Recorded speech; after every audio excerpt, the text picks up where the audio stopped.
মাথাভাঙ্গা শিকারপুরে বিজেপির বুথ সভাপতি অনিল বর্মনের জমি দখলের অভিযোগ উঠল তৃণমূলের বিরুদ্ধে। বুথ সভাপতির পরিবারের অভিযোগ, বিজেপি করেন বলেই তাদের জায়গায় বাঁশের ব্যারিকেড দিয়ে দখল করেছে তৃণমূল। প্রতিবাদ করতে গেলে হুমকি দেওয়া হয়, এমনকি বাড়ির সামনে থাকা দোকানও বন্ধ করে দেওয়া হয় এবং দোকান খুললে প্রাণে মেরে ফেলার হুমকি দেওয়া হয় বলে অভিযোগ।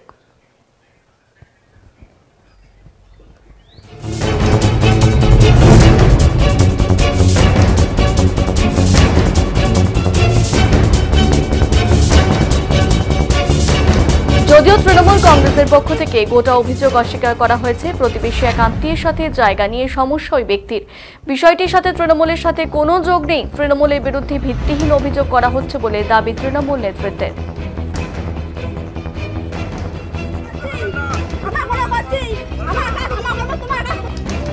আমাদের অভিযোগটা আমার বাবা বুথ সভাপতি বিজেপির পার্টির, আমরা বিজেপি পার্টি করি বলে এই জমিটা আমাদের দখল নিয়ে নিয়েছে টিএমসি পার্টির লোকেরা। আমাদের এইটা অভিযোগ। কবে বললো? এটা কালকে 2টা-2:30টার দিকে। আচ্ছা, তো ওরা কি কিছু বলেছে আপনাদের? আমাদের বলার মতো কি বলছিল যে জমিটা আমাদের ছাড়তে হবে নাকি, কি কারণে ছাড়বো, আমাদের এটা বাড়ির জমি। তারপর কি করলো? বলছে যদি ছাড়তে না পারো তাহলে জমিটা ছেড়ে দাও, আমাদের জমি আমরা কি করি ভাঙচুর করে সবগুলো। আমাদের সামনে বেড়া ছিল, নতুন করে বেড়া দিয়েছে ওরা। ওরা কি কতজন এসেছিল? ওরা মোটামুটি 25 থেকে 30 জনের মতো আসবে। ওরা কি কোন দলের? ওরা টিএমসি দলের, কিন্তু আমাদের এখানে টিএমসি যারা পরিচিত কেউ আসেনি, বাইরের লোকজন। হ্যাঁ, বাইরের লোকজন আসছে। আচ্ছা, আপনাদের কি হুমকি টুমকি এরকম কিছু দিয়েছিল? হুমকি দিয়েছিল। আমরা যখন ভিডিও করি, এখানে যখন ভাঙচুর হয়, যখন আমরা ভিডিও করি, আমাদেরকে মারতে চায়, ধরতে চায়, মোবাইল নিয়ে যেতে চায়। আর দোকান যদি আমরা খুলি তাহলে আমাদের নাকি ডেট করবে আমাদের। দোকানে বন্ধ করে দিয়েছে। দোকান খুলে আমাদের ডেট করবে। কেন দোকান বন্ধ করলো কেন? ওটা পার্টির। কতদিন থেকে এখানে আছেন এবং দোকান করছেন? আমি আছি এখানে প্রায় 20 বছরের মতো থেকে। এখন কি চাচ্ছেন? এখন আমরা চাচ্ছি যে এটা কি কারণে হলো, আমাদের সঠিক বিচারটা চাই। থানায় কি অভিযোগ করেছেন? থানায় অভিযোগ করি নাই। করবেন? হ্যাঁ, করবো। কি নাম আপনার? আমার নাম ভরত বর্মন। আপনার বাবার নাম? বাবার নাম অনিল বর্মন। আপনার বাবা কি দায়িত্বে আছে? 580 নম্বর বুথের বুথ সভাপতি। কোন দলের? বিজেপি দলের। কালি আমরা ভিডিও করেছিলি, যখন এই সব কিছু হয় তখন ভিডিও করি। আমরা যখন ভিডিও করি ওরা আমাকে থ্রেট দেয়, তাকে ভিডিও করা চলবে না, মোবাইলগুলো নাও, তো মোবাইলগুলো ভাঙি। টিএমসির লোকরা ওইরকম করে বলে। হ্যাঁ, আমরা বিজেপি করে বলে আমাদের এই ঘটনা। আমরা যদি টিএমসিতে যাই তাহলে কোনো এই ঘটনা ঘটনা, আমরা যদি টিএমসি পার্টি করি তাহলে কিছু হবে না। সে কথাই ঘটনা বলে। হ্যাঁ। কি চাইছেন আপনারা? আমরা চাইছি এর কোনো বিচার হোক, সুবিচার হোক। কেন ওরা আমাদের জমি দখল করবে? বাড়ির মধ্যে যে এইখানে আবারও একবার দখল করছিল টিএমসি পার্টি এই জমিটাকে। এইখানে বেড়া দিয়েছিল, বেড়াগুলো আপনার থেকে ভেঙে গেছে, ঝান্টাও ছিল। কি নাম আপনার? আমার নাম সুস্মিতা বর্মন। ফুলকুচি বিধানসভার শিকারপুর অঞ্চলের 580 নম্বর বুথের ঘটনা। আমাদের বুথ সভাপতি অনিল বর্মনের জমি তৃণমূল দখল করেছে, এটা আপনারা দেখেছেন এবং সেটা আপনারা জানেন কিসের জন্য।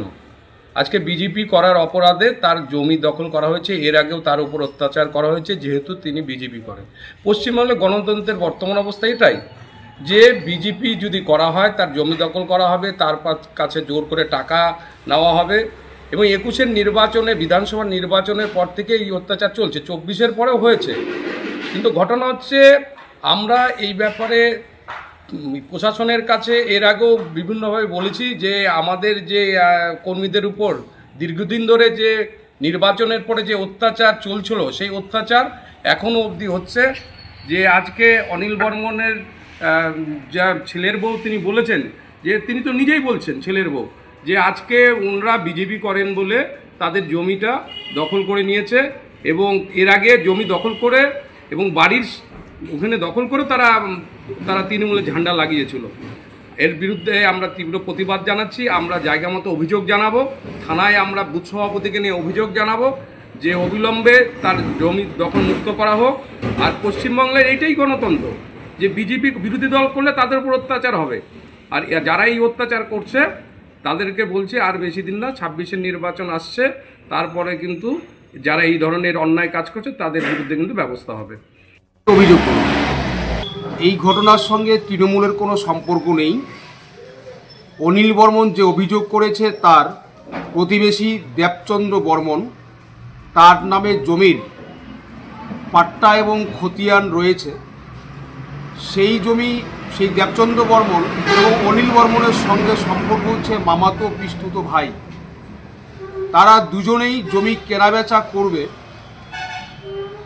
আলোচনা হয় এবং অনিল বর্মন কিনতে চাইলেও পরবর্তী সময়ে সে পয়সা দিতে অস্বীকার করে।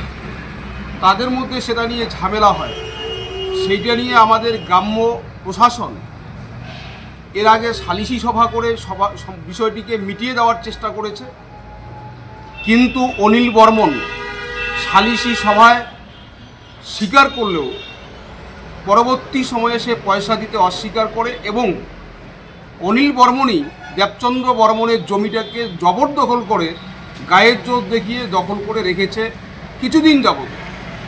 সেইটাই গতকালকে দেবচন্দ্র বর্মন তার নামে ভেস্টল্যান্ডের যে জমির পাট্টা খতিয়ান রয়েছে, তিনি এলাকার মানুষজনকে সঙ্গে নিয়ে, এলাকার প্রতিবেশী মানুষজনকে সঙ্গে নিয়ে সেই জমিটা তিনি তার দখলে নেন। এর সঙ্গে তৃণমূল কংগ্রেসের কোনো সম্পর্ক নেই।